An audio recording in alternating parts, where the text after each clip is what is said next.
maliit lang yung kwarto nyo at gusto nyo magkaroon ng full body mirror, then ito yung para sa'yo. Salamin ito na dinidikit lang sa pader. Ang tawag dyan ay acrylic mirror.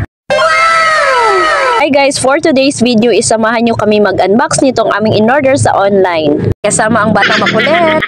Una sa lahat, ipapakita ko muna sa inyo ang aming kwarto na pagkagulo-gulo at may batang nakahilata pa.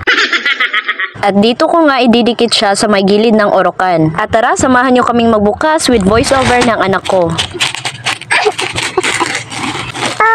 Okay. Wow!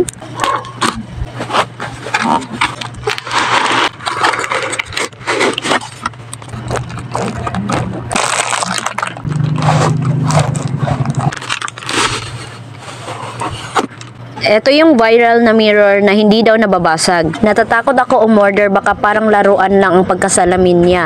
Pero hindi, sobrang linaw at pwedeng yung ilagay kahit saan. Meron na rin siyang kasamang pandikit. 4 pieces na yung pinili ko kasi nga gusto ko ay maging full body mirror. Medyo nalilito pa nga ako dito kasi nga gusto ko yung pahaba, gusto ko din yung paganito. Kaya naman nag-decide na ako na si Papa na lang magdikit nito.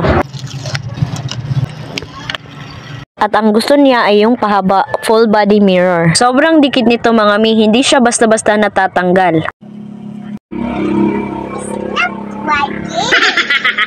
Not working. Ayan, nakisali pa tuloy yung anak namin. Pwede din naman ito idikit sa tile, sa kahoy o kahit saan kasi double-sided naman ito. At dahil natapos na nga namin idikit lahat, ay pwede na namin itong tanggalin. Kung hindi kalakihan ng bahay nyo, this is your sign to buy the self-adhesive DIY mirror na to. Alam nyo ba na kapag meron kayong salamin sa bahay nyo ay mas malaking tingnan yung bahay nyo kahit maliit lang yan. So kung isa ka sa naghahanap ng ganitong salamin, then it's time para bumili ka na sa TikTok shop ko.